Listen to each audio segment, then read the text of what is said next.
So only I, in true Pisces fashion, would buy a new tripod, and before I get to use it, leave it with a friend. But I felt the inspiration nonetheless on this Mercury day, beautiful Mercury day, Wednesday, in January. Still a bit cold and rainy where I live on the East Coast, but just gonna get right into it. Had a nice yoga class this morning, 10:30 to 11:30 a.m. yin. I was focused on the fire element, so purifying, elimination, digestion. We did a lot of twists because that definitely helps with like clearing out toxins and flushing the body. And we did pigeon pose. I love pigeon pose. Trying to think about what else. I wanted to incorporate this mudra because I got this really cool mudra book as a gift for Christmas from one of my yoga mentors. So very excited about it. I love it. Some of the cards. So I've been using it to curate and write my yoga sequences. So it's helped out a lot with helping me find themes and set an intention for the day. So that goes directly into what I want to talk about. I'm such a nerd. I'm so excited. I've been watching these gratitude videos. I've been watching these law of attraction and manifestation videos. And I guess it all started with me really getting into astrology lately. I've been in, I guess, very deep study of self these past few months. If you do watch my channel, just know this is not going to be a consistent thing. I am a Pisces Sun, Virgo Moon. So even if I'm not working, I'm always working. But at the same time, I have to allow myself time to rest. I have to really protect my space, my boundaries, etc., etc. And I have to move and flow. I'm a female, right? Or a woman. I'm sorry, because y'all don't like that word. But I'm a woman, so I really have to allow my feminine energy to just flow and ride that wave. So here I am back again. Back to intentions. I've been using my mudra cards to set intentions and plan out a sequence for my classes. Right now I'm teaching about, I want to say like 6 or 7 yoga classes a week, and sometimes I substitute so it'll be more, and it's great. I love it. I can't wait to take it on full on and have my own business. But setting my intentions for the day. I also got this too. This little yogic path. And this is from Sahara Rose. So I got this as a gift from my same yoga mentor who got me that. But I'm going to tie this all together. In this book, every day it has the dates. For females, it has your menstrual cycle. So that's important to keep track of your own phases. Things that you are grateful for, your card pull if you work with tarot cards. And then it asks you your intention. And it says a couple more things. But I feel like what I've learned so far, the most important thing I've learned so far throughout this winter period and all these retrogrades is your energy only goes where your intention is directed, So you have to forcefully put your energy towards a person, place, or thing and believe that it's going to work in order for you to manifest and create the life that you want to live. And it is easier said than done, to say the least. But taking the steps to make a gratitude list, right? To be thankful, to start to reprogram your mind, helps you to move towards your desired reality. And again, easier said than done, because when I started to lean into, I guess, the occult or the shadow side of this, it's not just like you're going to positive think your way into a better reality. The positive thinking allows you to create and reshape your reality in the way. so that the situations and circumstances, the experiences that are presented towards you are more resonant or harmonious with your mind, body, and spirit, and allow you to evolve through life and learn and grow in a way that is just harmonious. It's not dissonant. Like, you're not going to have to experience something tragic or like go through like a fucked up relationship or whatever because you've taken the time to actually see the good things in your life. You've taken the time to implement positive thinking and positive behavior. So as you go through life, you're only going to attract positive experiences towards you. We're all going to go through life. People are going to die. We're going to have to just go through things so that we can grow and evolve. But at the end of the day, it doesn't have to be hard, right? We really don't have to suffer. We choose to suffer. And the first way that we choose to suffer is with our thoughts and feelings.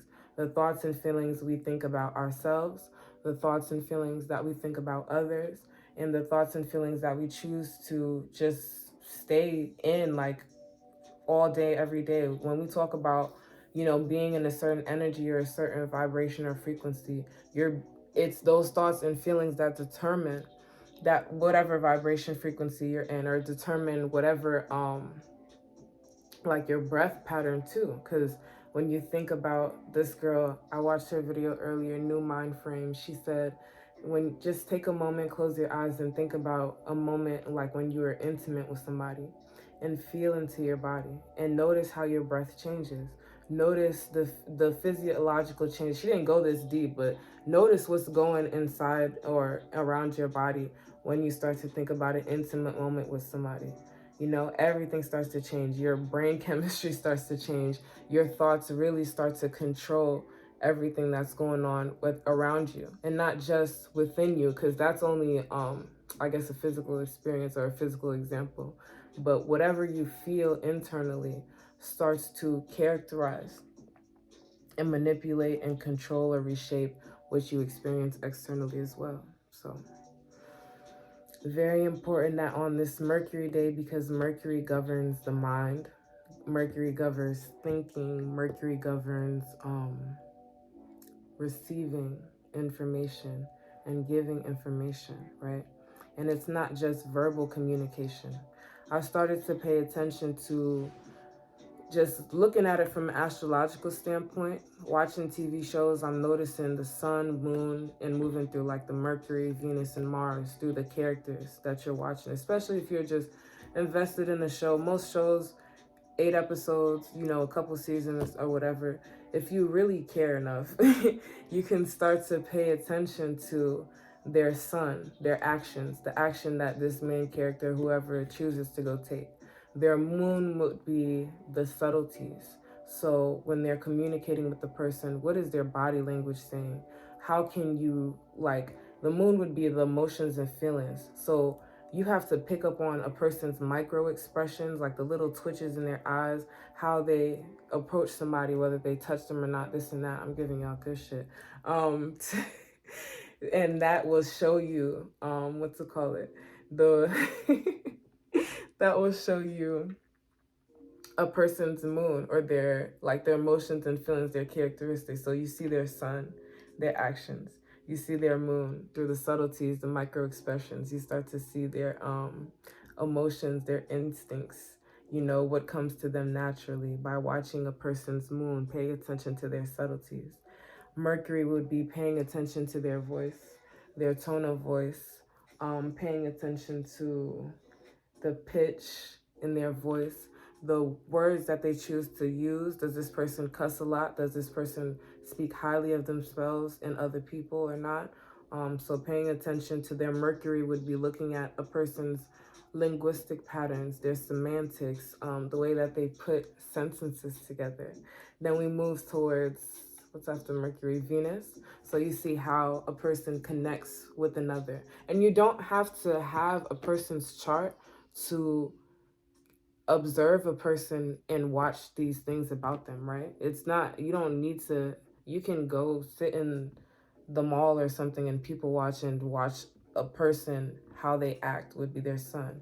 watch a person. If they approach another and give them a hug, you can start to understand their Venus energy, their relationships. Venus is relationships, love, social activity, things like that. So if you're watching another person, and maybe like for me, I have Venus in Aquarius, so I don't really be hugging and touching on people a lot. Only select few people I'll hug on and touch on. And so if you're watching me in a space and you notice that, you can maybe make that conclusion for yourself, like, okay, this person has a more detached love style, or this person has Venus in an air sign, or whatever you choose to use for you to help, or for to whatever you choose to use to help you understand how you can read and see people, see yourself in the world, see how the world interacts with one another, see how you interact with the world, how the world interacts with you, right?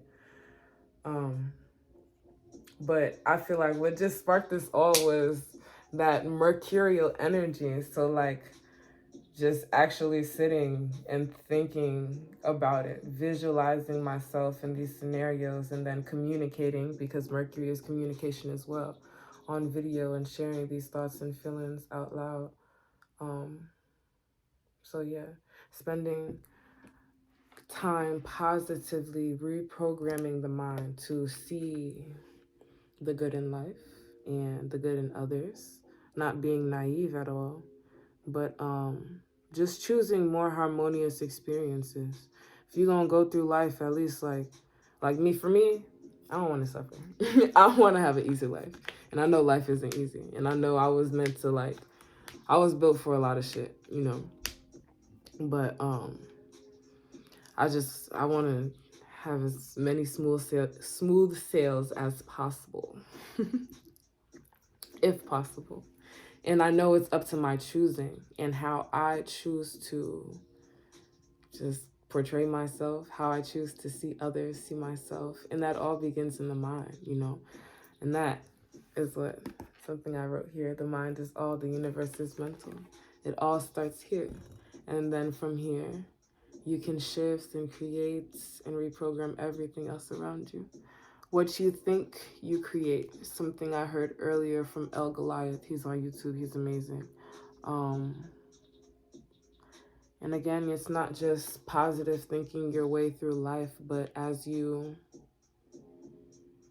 move through life and harbor more positive thinking, you attract more positive experiences, more harmonious experiences.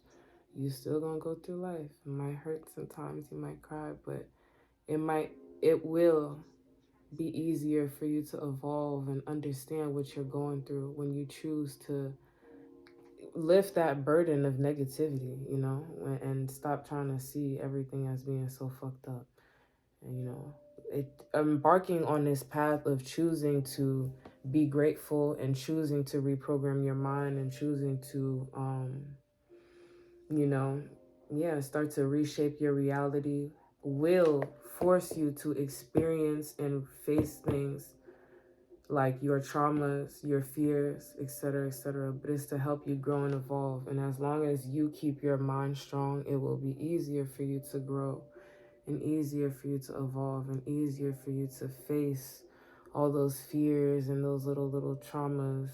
We think they're like big, scary ass demons, but they're just small, like inner child shit that we just never looked. It's like a sore that we just never like let work that, or started to heal or whatever, and it just got worse and worse and uglier and uglier, and just so now it's time to remove it. You know, now you got to get surgery, and like if you had taken care of it in the beginning, you would have just had to put like some ointment on it or something like that, and you're just so scared of this surgery, and it's probably nothing at all, like you won't even feel it, but you just have to actually go through it. You have to actually force yourself to go through it.